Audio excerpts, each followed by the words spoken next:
नमस्कार, जी जनाब, बातों बातों में आप सभी का स्वागत है। गोयल जी, आज बात करते हैं, आजकल खान सर का मामला बहुत सुर्खियों में छाया हुआ है। जी, जी। हुआ ये कि इधर जब से सुप्रीम कोर्ट के जस्टिस ने लोगों को काकरोच बोला, उधर कॉकरोच पार्टी की स्थापना हो गई। फिर उन्होंने ऐलान कर दिया उसके संस्थापक ने कि वो धरना करेंगे 6 जून को। इस बीच ये सारी खबरें चली रही थी। पेपर लीक मामले का मसला जुड़ा हुआ था, चूँकि ये कोचिंग वाले खान सर हैं, तो इन्होंने भी कुछ वीडियो बनाए, कुछ अन्य लोगों ने वीडियो बनाए और इसी बात को लेके मेन स्ट्रीम मीडिया से ये बर्दाश्त नहीं हुआ और एक एंकर जो जानी जाती हैं, जिन्होंने अपने आप को कभी अंजना ओम मोदी खुद कहा था, ऐसी एंकर ने खान सब सर पे टिप्पणी कर दी और ये कह दिया कि ये जो कोचिंग वाले 2 कौड़ी के हैं और इन्हें कुछ आता-जाता नहीं है। इसके बाद तो बवाल और बवंडर मच गया।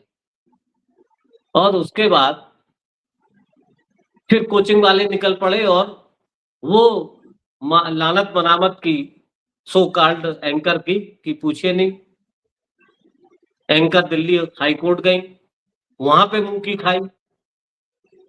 उन्होंने मानहानि का मुकदमा किया 2 करोड़ का खान सर पे और कुछ चैनलों को उन्होंने नाम लिख के ये कहा कि ये लोग हमको डिफेम कर रहे हैं, इनके वीडियो हटाए जाए, तो कोर्ट ने कहा नहीं साहब वीडियो नहीं हटाएंगे। जी, जी। पहले उनको नोटिस दिया कि उनका पक्ष जानेंगे, उसके बाद कार्रवाई करेंगे और डेट आगे बढ़ा दी। तो ये पूरा क्या मसला है? मतलब खान सर को कैसे इस मसले को देख रहे हैं गोविंद जी? ये सब क्या है? देखिए, बिहार में अगर देखा जाए तो सेलिब्रिटियों में गिने जाते हैं खान सर। काफ़ी नामचीन कोचिंग चलाते हैं अपनी Khan sir, Khan study centre, global Khan sir study इस तरीके से वो बच्चों के बीच में और लोगों के बीच में काफ़ी पॉपुलर हैं। सबसे बड़ी चीज़ है कि उनके यहाँ बहुत कम पैसे में बहुत सारे बच्चों को जो गरीब हैं, जो अपना इतना पैसा खर्च नहीं कर सकते, उनके लिए खान सर अपना दिल खोल कर उनकी मदद करते हैं और हर तरीके से वो सपोर्ट करते हैं। यही वजह है कि वो मीडिया के साथ-साथ वो जनप्रिय टीचर हैं। इन सब चीज़ों को लेकर लेकिन पिछले 1 डेढ़ साल से देखा जा रहा है कि वो सरकार की मजम्मत बहुत कर रहे हैं। बहुत सी चीज़ों पे वो खुलकर बोलते थे, चाहे विदेश नीति हो और चाहे आर्थिक नीति हो, किसानों के प्रति जो सरकार का रवैया रहा, इन्होंने उसपे काफ़ी अच्छा बहुत कुछ बोला। उन्होंने कहा कि किसान सम्मान निधि के तहत आप 5,000 500 2,000 रुपए साल के देते हैं। ये तो एक तरीके से वही हुआ कि आप किसी की टाँग तोड़ दें और उसे बैसाखी दे दें। इस तरीके से कई जो उनके स्टेटमेंट थे, वो वायरल हुए। और इधर उन्होंने नीट परीक्षा पे काफ़ी एनटीए के बारे में बहुत कुछ बोला, एचआरडी मिनिस्ट्री के बारे में बहुत कुछ बोला। इस बात को लेकर मोदी मीडिया और सरकार में बड़ी आपस में इनके प्रति बड़ा गुस्सा यही वजह थी और ख़ास तौर से जब एंड ये नीट का पेपर लीक हुआ, फिर उसके बाद सीबीएसई वाला मामला आया, एसएससी वाला मामला आया, तो इस तरीके से कई चीज़ों को मिलाकर खान साहब ने एक वीडियो बना दिया, जिसमें सरकार की बड़ी मजम्मत है।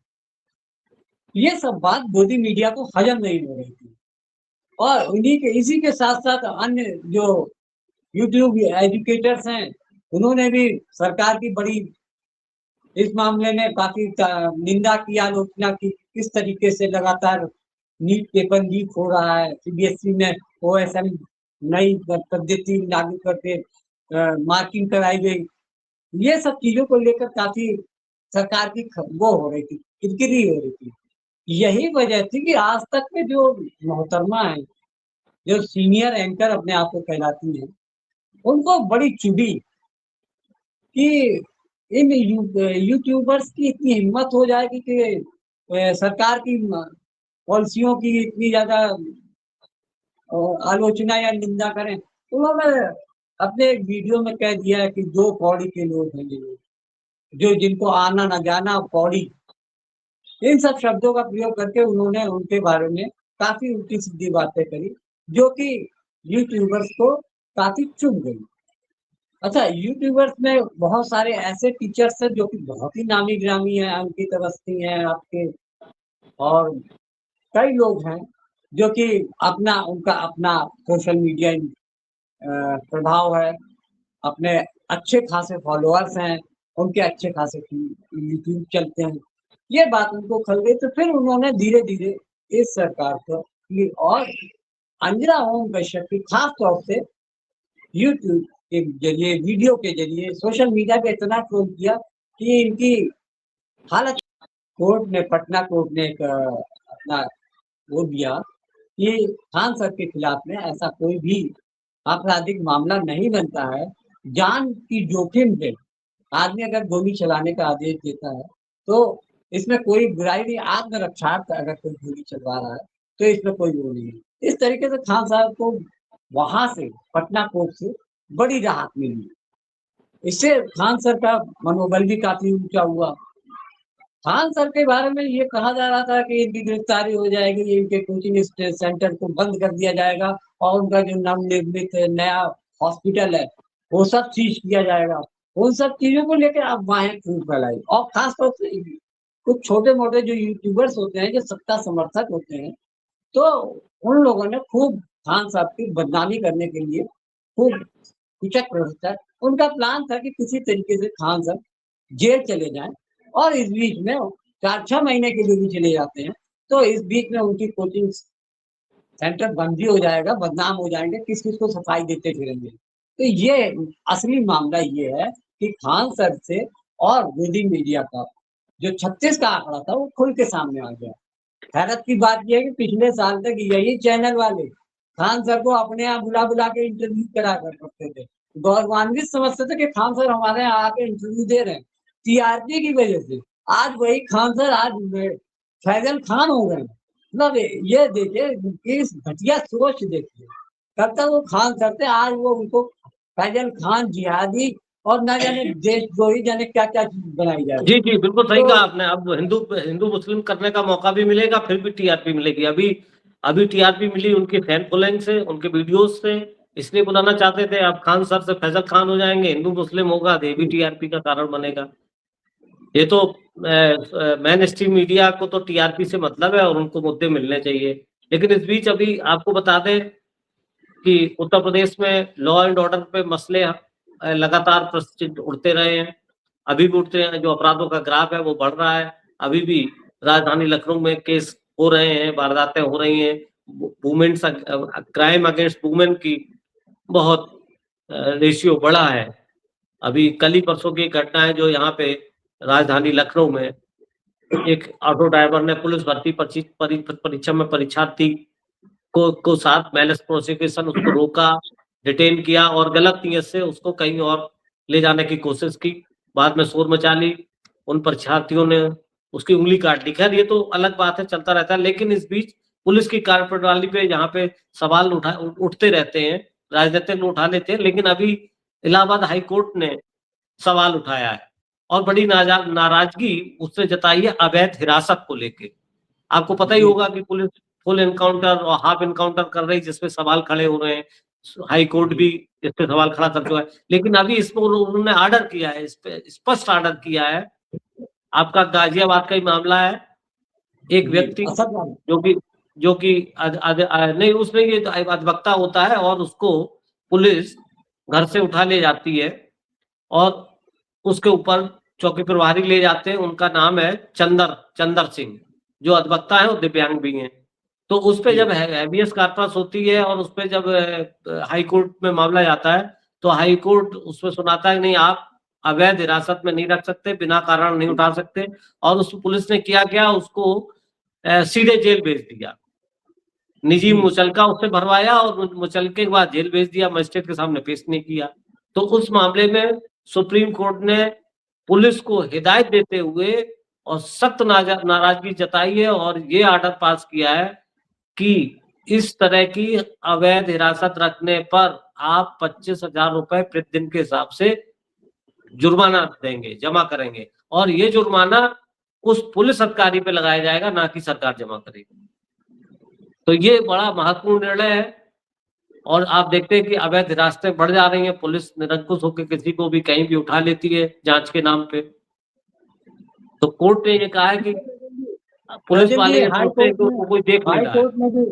हाई कोर्ट ने कई बार ऐसे डिसीजन अपनी बातें रखी है, जैसे कि आपको याद होगा संभल वाला स्टेटमेंट में जी, जिस तरीके से घर में घुसकर नमाज पढ़ने वालों पर वो कर दिया था, उनके केस कर दिया गया था।